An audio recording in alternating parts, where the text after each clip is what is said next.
Hi all. इस video में India में कॉन्स्टिट्यूशनल डेवलपमेंट कैसे हुआ वो देखेंगे। इंडिया की कॉन्स्टिट्यूशनल डेवलपमेंट को दो पार्ट में डिवाइड किया गया है। पहला, ईस्ट इंडिया कंपनी के रूल के टाइम पे क्या क्या एक्ट आए और इन एक्ट से क्या डेवलपमेंट हुआ, और दूसरा, ब्रिटिश क्राउन रूल के अंडर क्या क्या एक्ट पास किए गए। इन एक्ट से कैसे इंडिया में सेंट्रलाइजेशन हुआ ये भी पता चलेगा। तो सबसे पहले हम लोग देखेंगे ब्रिटिश ईस्ट इंडिया कंपनी के टाइम पर कौन कौन सी एक्ट आई। तो सबसे पहला, रेगुलेटिंग एक्ट ऑफ 1773। इस एक्ट में पांच डेवलपमेंट हुए। सबसे पहला, बंगाल के गवर्नर को गवर्नर जनरल ऑफ बंगाल बना दिया गया और गवर्नर जनरल की एक एग्जीक्यूटिव काउंसिल इस्टेब्लिश की गई जिसमें चार मेंबर थे, जिनका काम था कि गवर्नर जनरल को असिस्ट करना इन केस ऑफ मिलिट्री और नॉन मिलिट्री डिसीजन में।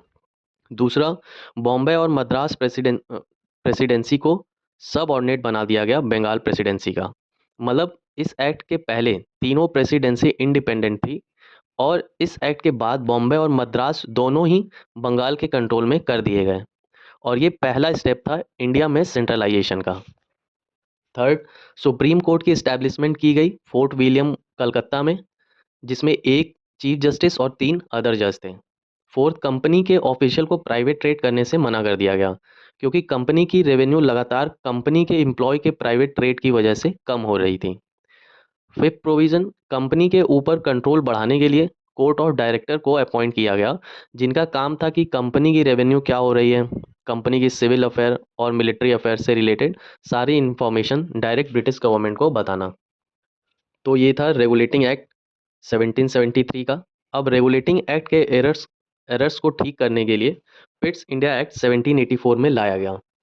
फर्स्ट, इस एक्ट में कंपनी की पॉलिटिकल अफेयर्स और कॉमर्शियल अफेयर को अलग कर दिया गया, और जैसा हम लोग देखें कि बोर्ड ऑफ डायरेक्टर की अपॉइंटमेंट की गई थी रेगुलेटिंग एक्ट 1773 में, उसी तरह एक और बॉडी स्टैब्लिश की गई जिसका नाम था board of control. Court of director को कॉमर्शियल अफेयर देखने बोला गया और बोर्ड ऑफ कंट्रोल को पॉलिटिकल अफेयर। तो इस एक्ट से डुअल सिस्टम की स्टैब्लिशमेंट हो गई, मतलब दो बॉडी दोनों के फंक्शन अलग। इस एक्ट में जो कंपनी की टेरिटरी थी इंडिया में उसे ब्रिटिश पोजीशन इन इंडिया बोला गया। मतलब ट्रेड के लिए आए, भीख मांगे और अब कह दिए हमारा कब्जा है। अब पिट्स इंडिया एक्ट के बाद चार्टर एक्ट 1813 में लाया गया। इस एक्ट में पहली बार इंडियंस के एजुकेशन के लिए प्रोविजन लाई गई, जिसमें कहा गया कि इंडियंस के एजुकेशन के लिए 1 लाख पर ईयर स्पेंड किया जाएगा।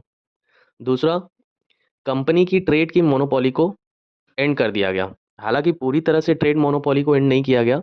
टी की ट्रेड और ट्रेड विद चाइना को कंटिन्यू किया गया। मतलब कंपनी टी की ट्रेड और चाइना के साथ की ट्रेड को अपने पास रिजर्व रखी। तो ये था पिट्स इंडिया एक्ट। देखो, ब्रिटिश गवर्नमेंट एक स्टेप सेंट्रलाइजेशन की तरफ ले चुकी थी। जैसा हमने देखा, सबसे पहले बॉम्बे और मद्रास को बंगाल प्रेसिडेंसी के कंट्रोल में लाके अब चार्टर एक्ट 1833 के साथ सेंट्रलाइजेशन को फाइनल मुकाम पे लाया गया। तो ऐसा क्या किया गया देखते हैं। जो गवर्नर जनरल ऑफ बंगाल थे उन्हें गवर्नर जनरल ऑफ इंडिया बना दिया गया और गवर्नर जनरल ऑफ इंडिया को सारी सिविल और मिलिट्री पावर दे दी गई।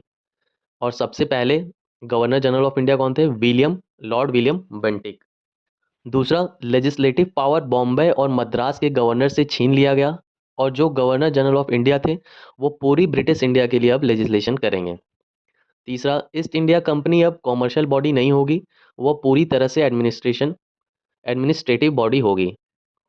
Fourth, open civil service exam conduct कराया जाएगा और इंडियंस भी पार्टिसिपेट कर पाएंगे। खैर, इस प्रोविजन को कोर्ट ऑफ डायरेक्टर अपोज किए और ये प्रोविजन इंप्लीमेंट नहीं किया गया। तो ये था चार्टर एक्ट 1833। अब लास्ट सीरीज चार्टर एक्ट का 1853 में आया। तो चार्टर एक्ट 1853 में क्या डेवलपमेंट हुए देखते हैं। सबसे पहला, गवर्नर जनरल काउंसिल की लेजिस्लेटिव और एग्जीक्यूटिव फंक्शन को अलग कर दिया गया। मतलब लॉ बनाने के लिए सेपरेट लेजिस्लेटिव काउंसिल बनाया गया जिसमें 6 मेंबर थे। सेकंड, सिविल सर्विस के लिए ओपन कंपटीशन को इंट्रोड्यूस किया गया जिसमें इंडियंस भी पार्टिसिपेट कर सकते थे और एक कमेटी बनाई गई सिविल सर्विस के लिए 1854 में जिसका नाम था Macaulay committee. Third, governor general legislative council में लोकल रिप्रेजेंटेशन बढ़ाने की बात की गई जिसमें 6 में से 4 मेंबर को लोकल गवर्नमेंट, मतलब प्रोविंशियल गवर्नमेंट अपॉइंट करेगी। और ये 4 प्रोविंस कौन कौन से होंगे? मद्रास, बॉम्बे, बंगाल और आगरा। तो ये था चार्टर एक्ट 1853 का। इस वीडियो में हमने 1773 से 1853 तक क्या कॉन्स्टिट्यूशनल डेवलपमेंट हुआ वो देखें। नेक्स्ट वीडियो पार्ट में कौन कौन से एक्ट ब्रिटिश क्राउन रूल के टाइम पे पास किए गए वो देखेंगे। तो इस वीडियो में इतना ही, मिलते हैं नेक्स्ट वीडियो में। Thank you.